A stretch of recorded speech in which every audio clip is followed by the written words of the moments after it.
La etapa intermedia, según el Código Nacional de Procedimientos Penales, se divide en una fase escrita y en una fase oral, que básicamente se desahoga a través de la audiencia intermedia.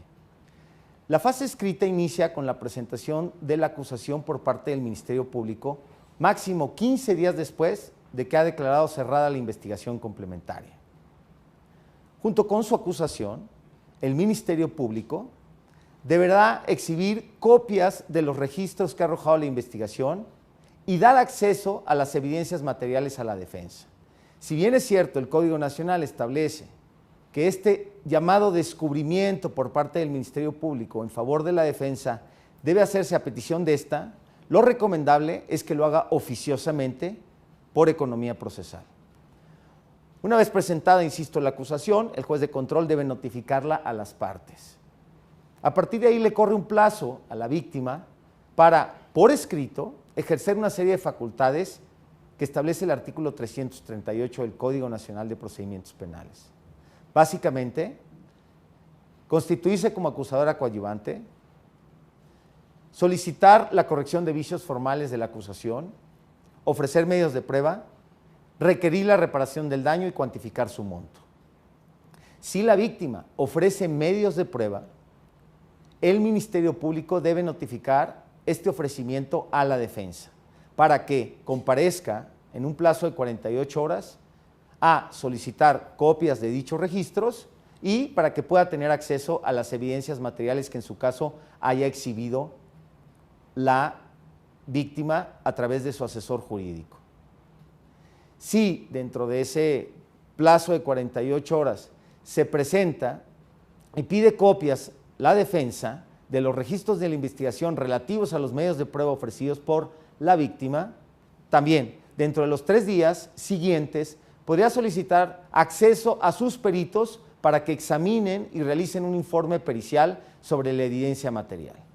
Vencido ese plazo, o una vez que se hayan presentado los peritos ante el Ministerio Público, este declarará cerrado el descubrimiento probatorio y lo notificará a la defensa para que en un plazo de máximo 10 días ejerza, si así lo desea, por escrito, las facultades que establece el artículo 340 del Código Nacional de Procedimientos Penales.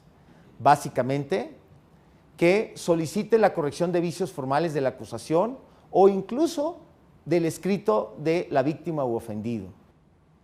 Se puede manifestar también sobre los acuerdos probatorios. Puede solicitar la acumulación o separación de acusaciones.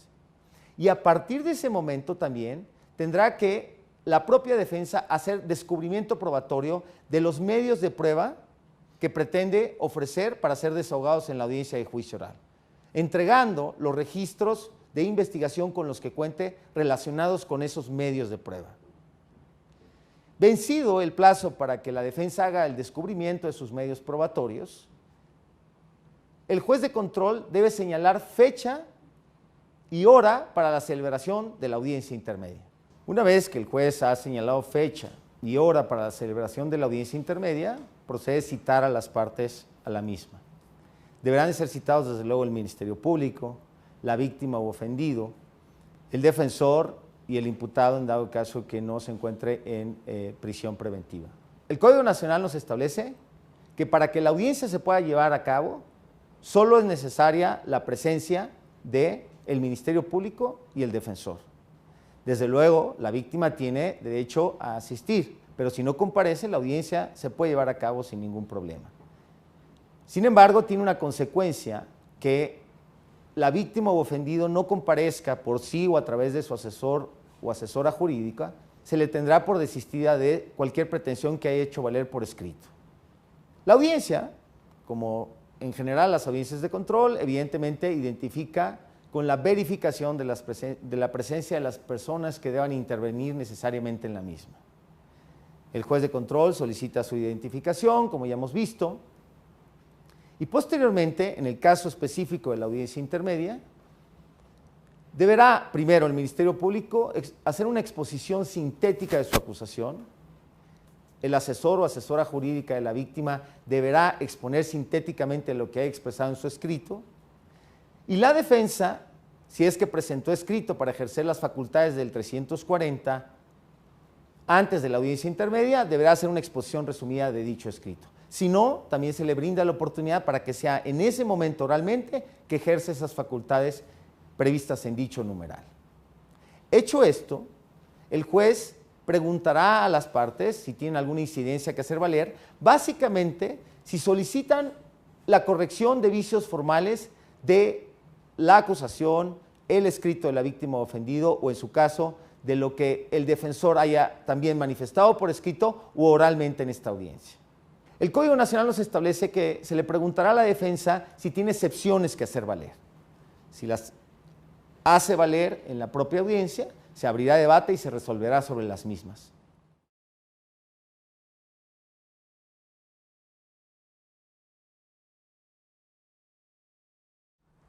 Buenos días. En la ciudad mexicana de esta entidad, siendo las 9 horas del día 25 de junio de 2014, nos encontramos constituidos en la primera sala del Juzgado de Control a fin de llevar a cabo la audiencia intermedia dentro de la causa 1 de 2014. Preside la audiencia el juez de control Jorge Arturo Gutiérrez Muñoz.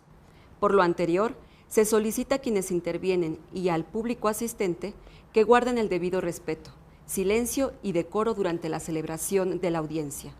De lo contrario, el juez les podrá aplicar una corrección disciplinaria de conformidad a los artículos 53 y 355 del Código Nacional de Procedimientos Penales. Les pido, por favor, se pongan de pie para recibir al juez.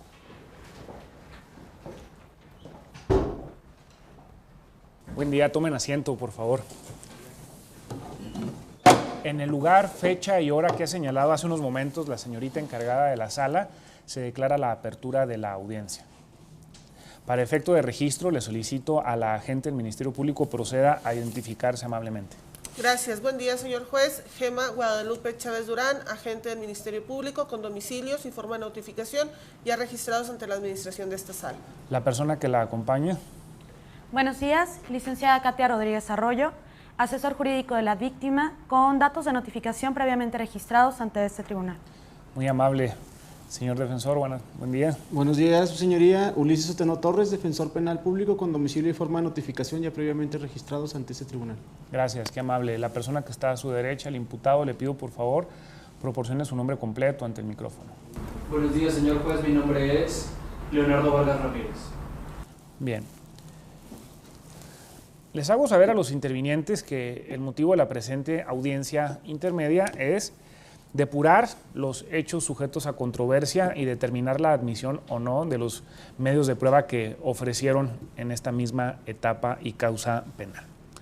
El auto por el cual fuimos citados, de fecha 10 de junio del año en curso, determina lo anterior. Sabiendo esto, procedo a verificar con ustedes si están dadas las condiciones para evitar el juicio en esta causa penal en virtud de la celebración de algún acuerdo reparatorio, alguna suspensión condicional del proceso o bien la celebración del procedimiento abreviado. Agente del Ministerio Público, ¿algo que manifestar en ese respecto? No hemos accedido a ninguna salida alterna ni ha habido ningún acuerdo, señoría. Vamos a proceder con la intermedia. Bien, ¿algo que manifestar por la coadyuvancia? Nada que manifestar. Señor defensor. No existe ninguna posibilidad, su señoría. Bien, ante lo expuesto, como lo mencioné hace unos momentos, procedemos a preparar el juicio próximo y para ello le solicito a la agente del Ministerio Público realice una exposición sintética de su acusación. Bien, su señoría, por lo que hace al hecho atribuido al señor Leonardo Vargas Ramírez es el siguiente, que el día 10 de marzo del año 2014 él se encontraba en el domicilio ubicado en la calle Ortiz de Campo, número 102, esquina Condesa y Ulloa de la colonia San Felipe en esta ciudad, y que siendo aproximadamente las 17:30 horas, le clavó una navaja marca Swiss Army de 10 centímetros de hoja al señor Ricardo Soto a la altura del pecho, mientras que éste se encontraba desarmado, causándole una herida penetrante cardíaca y taponamiento cardíaco, la cual fue clasificada como de aquellas que ponen en peligro la vida, tardan más de 15 días en sanar y que como consecuencia médico-legal dejó en la víctima imposibilidad para desarrollar actividad física importante de por vida. hechos que a juicio de esta representación social son constitutivos del delito de lesiones, las cuales resultan calificadas por ventaja de acuerdo a lo previsto en los numerales 129 fracción séptima, 136 fracción segunda, inciso D, en relación con el artículo 133, todos los invocados del Código Penal vigente en este Estado, atribuyéndosele además una forma de intervención penal como autor material de acuerdo a lo que establece la fracción primera del artículo 21 del Código Penal. Por lo que hace a los medios de prueba ofrecidos para la audiencia de juicio, en lo que respecta a testigos, ofrecemos al señor Ricardo Soto, asimismo al señor Humberto Falcón Zárate, al agente de policía Pedro Márquez González, al agente de policía Gabriel Torres Guzmán.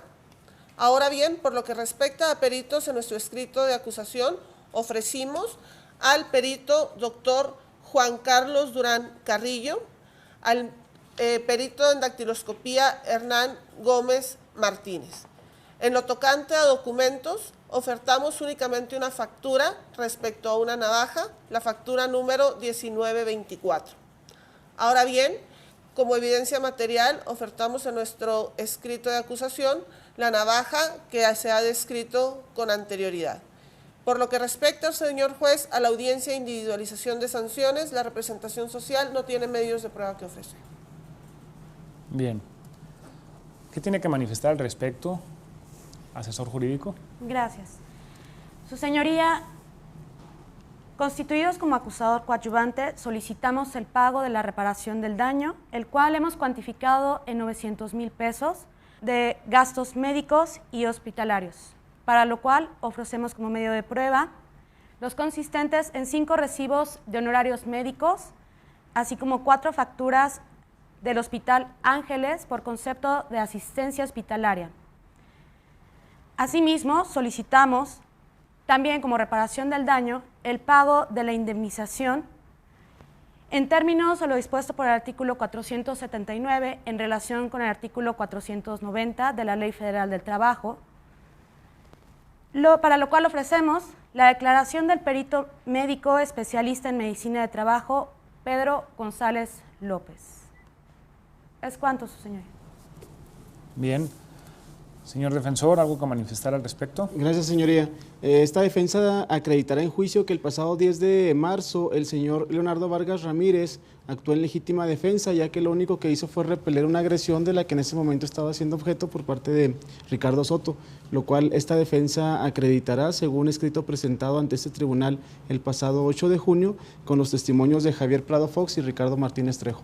Es todo por la defensa, señoría. Es cuanto, bien.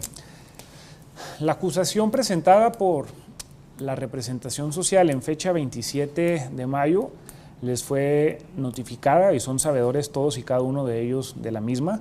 Para efectos de publicidad, pudimos escuchar en esta misma audiencia una exposición sintética que realizó el órgano persecutor y procedemos en este caso a abrir debate para que manifiesten si tienen incidencias de corrección de vicios formales del escrito en comento, para lo cual me dirijo en primer momento a la asesor jurídica que se constituyó en coadyuvante. Sí, señoría, gracias. No tenemos ninguna incidencia que manifestar. La misma pregunta le hago a usted, señor defensor. ¿Tiene alguna incidencia de corrección que realizar respecto al escrito de la Fiscalía? Así es, su señoría, toda vez de que del propio escrito no se establece en cuanto al ofrecimiento y específicamente del perito Hernán Gómez Martínez, no se hace señalamiento según lo establecido por el artículo 335 sobre los puntos en los cuales habrá de recaer su declaración, por lo cual solicito la corrección de dicho vicio formal. ¿Qué tiene que manifestar al respecto, agente del Ministerio Público? En efecto, su señoría, en el escrito de acusación que presentamos se omitió esa información, por lo que en este momento le hago saber al señor defensor que los puntos sobre los que declarará el perito Hernán Gómez Martínez son respecto al dictamen que él elaboró en materia de dactiloscopía el día 10 de marzo del presente año, esto sobre una navaja marca Swiss Army con 10 centímetros de hoja y mango de color rojo. Bien. ¿Algo más que exponer o manifestar? Es todo en ese sentido, señoría. El punto que faltaba, el defecto advertido en el escrito de acusación, se atiende por el de la voz y el mismo se manifestará en el auto de apertura a juicio oral que al efecto se dicte en su momento, que quedando notificados de ello los intervinientes. Bien, les hago saber que no hay materia para abrir debate respecto a la unión o separación de acusaciones en atención al propio contenido de la acusación formulada por el órgano ministerial en esta causa penal, y basta decir que otorgo la oportunidad a la defensa para que manifieste si tiene excepciones o artículos de previo especial pronunciamiento que realizar en relación al planteamiento de la Fiscalía. Ninguno por la defensa, señoría.